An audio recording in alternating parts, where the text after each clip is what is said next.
Who went deeper this weekend? That's a good show of hands. That's a good show of hands. I like that. I wasn't sure I was going to be able to share anything tonight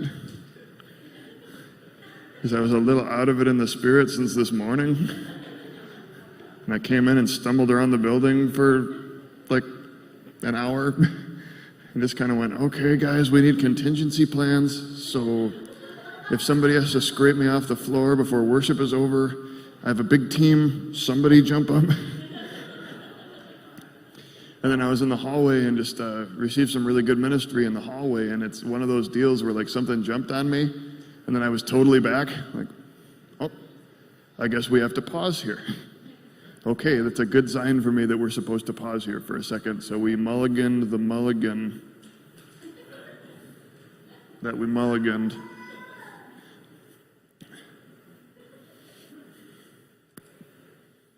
So one of the most profound encounters that I had in my Christian walk came from a source that I would never have expected it to come from. I would never have expected it to come from. And I met a couple in California named Ronald and Petra. And Ronald and Petra were in my first year at the Bethel School of Ministry. And one of the speakers had gone after believing for really big miracles and going after the impossible, and the kind of message that really gets you charged up, like the kind of message that makes you go, well, anything's possible. And I believed it before, but now I really believe it, so we're going to go after it. And I looked over, and this was before we'd been assigned to our revival groups, so I did not know that this man and his wife would end up in my revival group. And I looked over, and I saw a guy in a wheelchair. And in my mind at this moment, I went, well, that's my white whale in this room, is seeing somebody stand up out of a wheelchair, so I'm going to go pray for him. Did not have my mind on drawing closer to him like we've been talking about all weekend. Had my mind set on what is my white whale that I can shoot my harpoon into. Tracking? Does that make sense? Get my awesome heart posture in the moment. Good job, Pastor Aaron.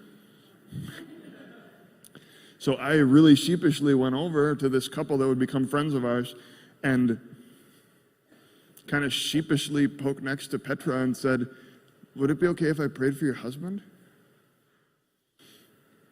And I would find out later that Ronald had been a pastor that had moved in power for over 25 years, had been part of a huge church plant in his home country, had seen God move in miracles and signs and wonders and crazy breakthrough, and then Ronald had been diagnosed with MS. And then over the course of, at this point, it was 12 or 15 years, Ronald had just walked down that road of MS. And at this point, he was in a wheelchair, and he couldn't speak, and he had a lot of breathing issues. He couldn't move. He was in a really bad way. And I, in my zealousness, not in my heart for Christ, went up and asked if I could pray for him.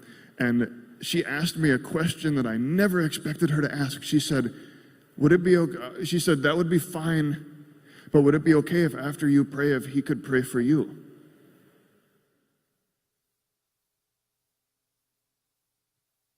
And in the moment, I went, well, sure, okay, that sounds good. I'm not going to say no to prayer from anybody, so. And I laid my hands on Ronald, and I prayed, and I shakababaed, and I spoke in tongues, and I did everything that you're supposed to do, and Ronald didn't get healed that day. And then his wife leaned over and said, just reach down and take his hand. And I reached down, and I took Ronald's hand, and he opened his mouth, and his lips moved a little bit, and he made some noise. And I felt like I was plugged into a battery. I felt electricity go through my body, and I fell down on the ground shaking next to this man in a wheelchair.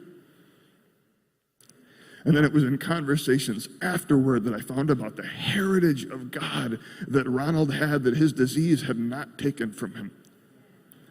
And I found out about the exploits with God that Ronald had walked out, that his disease had not stolen from him. And even in the state that Ronald was in, he still had something to pour out.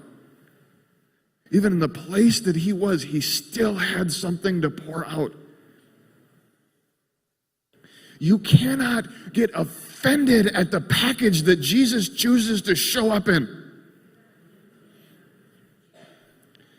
Everybody, look at the person to your left. If you're on the aisle, cross your eyes. Say, Jesus, you're looking very nice tonight.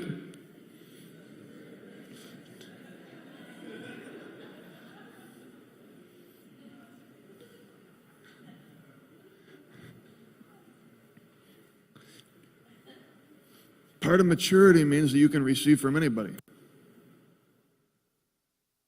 Part of maturity means that you can receive from anybody. I was talking about that with some friends this morning, about the idea that there are treasures, there are mantles, there are untapped wells of revival in this state and in the surrounding area and all around the United States that are laying dormant because of an offense on the part of the church.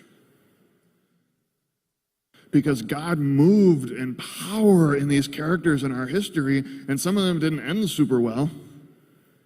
Some of them did not end super well because they didn't have the right structures in place in their lives, or because they didn't have the right people around them, or because they ignored sound counsel, or whatever that they did. Or they're in a wheelchair. And we as a church have become so offended at the package that revival chose to come in that we are unwilling to step past it and step into what he has.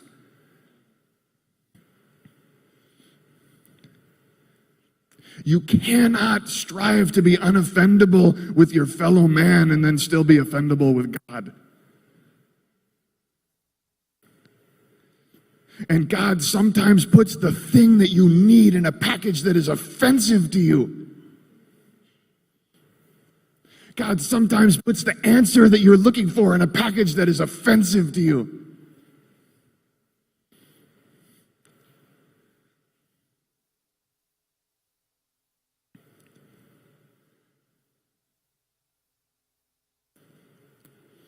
So our goal tonight is to encounter God. Our little run sheet that we have printed out at the front of the room says Ministry of Destiny on it, I think, because that's what I wrote down when I was trying to figure out what this night was, kind of flippantly. Apparently it became official. This is the Ministry of Destiny night, I guess.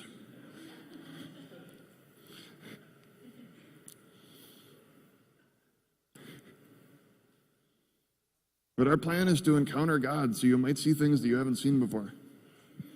You might hear things that you haven't heard before. We might end up piling bodies on the floor in the front of the room. If that's too much for you, you don't have to stay. And I love you, but if that's too much for you, I'm not going to be offended if you go, I'm not ready for this, and you bug out. You have permission to do that. We already took the offering.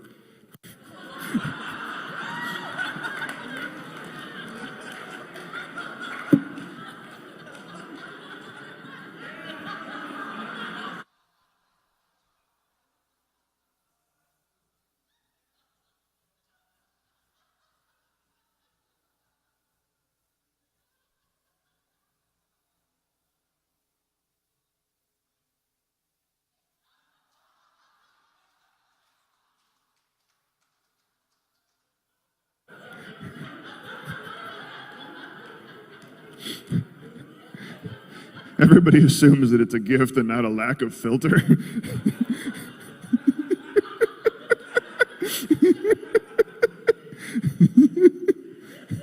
How is he so funny? His brain's wired wrong.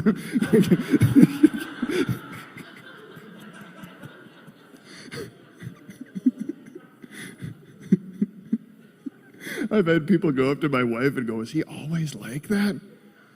Yeah. Can I pray for you? Like,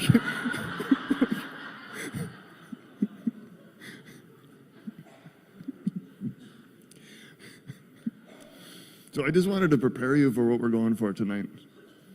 So we have a bunch of Elevate U students in the room. We have a few folks that I've called out specifically just to kind of ringmaster this thing. But there's going to be prophetic words. There's going to be encounters. There's probably going to be laughter and Holy Spirit drunkenness and all that kind of stuff that freaks people out. And It's going to be okay. And if you're really feeling like it's not okay, we're not going to be offended if you leave. And if this thing starts moving and tears are the thing that comes for you, that's okay too. That's totally okay too. You're not going to have somebody go, it's not time for crying now. Stop it. Come on, get happy. That's not... What we're after is him manifesting, whatever that looks like, we're okay with. Whatever that looks like, we're okay with. And if somebody really starts going and you start going, I don't know that that's the Holy Spirit, come find me or find Pastor Ryan or find somebody with a name badge or somebody that you recognize. We'll figure out if it's the Holy Spirit or not. Okay? Sound fair? If they're slithering and climbing the wall,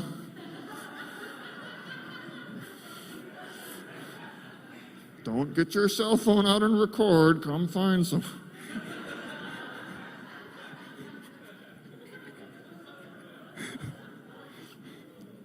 And if you are the slitherer, we love you and we will cover you and protect you.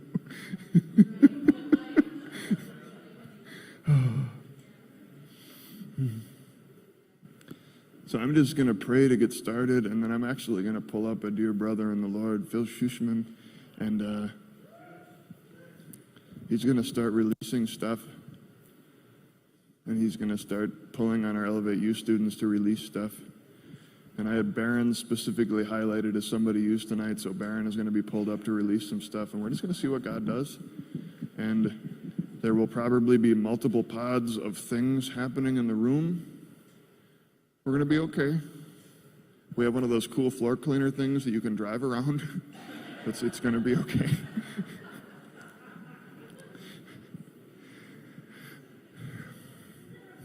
So God, we are here to encounter you tonight, and we just set this time aside for that specifically, God. For that specifically, God. We make time tonight to encounter you. And, we invite you to offend our paradigms. God, you asked me so long ago, will you allow me to offend your mind to reach your heart, God? You have permission to offend our minds to reach our hearts tonight, Papa. God, would you move in power in this place? God, would you move like you did during the first Great Awakening in America, God, where laughter and tears and craziness broke out across this nation? God, would you do it again? Would you do it again, God? God, would you do it again? God, would you move like you moved in Azusa? Would you do it again, God? God, would you move like you moved in Toronto? Would you do it again, God? Would you do it again, God? Would you do it again, God? We have revival on the inside. Every person in this room, let it break out. Let it break out, God. I am revival. Break out in this place, Jesus. Break out in this place, Jesus.